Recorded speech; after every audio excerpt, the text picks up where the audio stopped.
Hello, greetings, and welcome to our series of weekly devotionals. We have reached the midweek portion of our devotionals.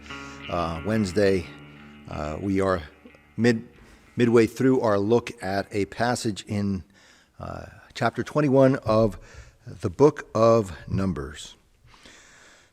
You know, my daughter Julia, I was speaking with her, and she was telling me that she was having a conversation with a good friend of hers, and this friend was sharing some really hard times that she was going through. And my daughter Julia said to me, you know, I felt bad because I didn't know what to say or what to do to make her feel better, to take away some of her pain. And of course, being the pastor that I am, I told her something that all pastors know, which is that in these instances, there is nothing that you can say that will take away pain or make everything work out okay. That all you really need to do is be willing to be there for your friend, to listen, to hold her hand or give her a hug or whatever you need to do. But of course, that wasn't really a satisfactory answer for her.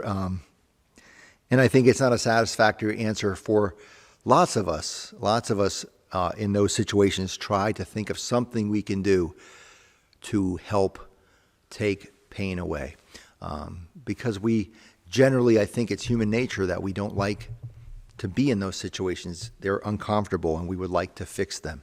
And I think, we so often think of healing in this way, that healing is fixing or curing or making everything better.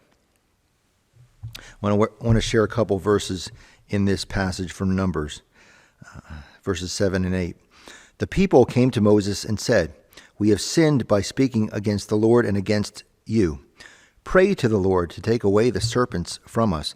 So Moses prayed for the people, and the Lord said to Moses, "Make a poisonous serpent and set it out on a pole, and everyone who is bitten shall look at it and live."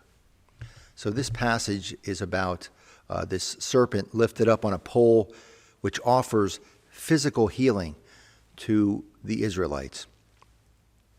But scholars connect this passage to another passage that is in the lectionary for this week, which is about Jesus, who tells his followers that like that serpent on a pole, he too will be lifted up on the cross.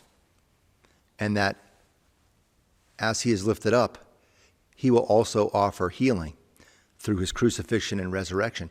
But it's a different kind of healing. Whereas the serpent of Moses offers physical healing, Jesus lifting up on the cross will offer spiritual healing, spiritual salvation.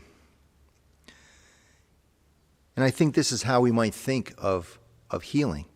I remember hearing an interview with a woman by the name of Sarah Miles when she was doing a lot of pastoral work in San Francisco with people who were very ill.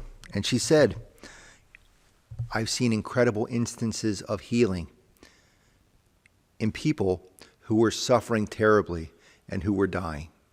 And in fact, sometimes I've felt that healing only really occurs when some folks have passed from this life to the next." I would say that understanding of healing is perhaps not a satisfactory one for those of us who would like to be able to take away all kinds of pain and suffering. But it is, I think, the kind of healing that Christ brings into our lives, a kind of healing that can come in many shapes and forms and in many ways that seem foreign to us. And even though this kind of healing might seem unsatisfactory, I think that ultimately is the best kind of healing, because it means that healing is always possible in any and all situations. And it also means that all of us, no matter who we are, and no matter how uncomfortable we may be with it, may participate in the healing work of Christ in the world. Amen.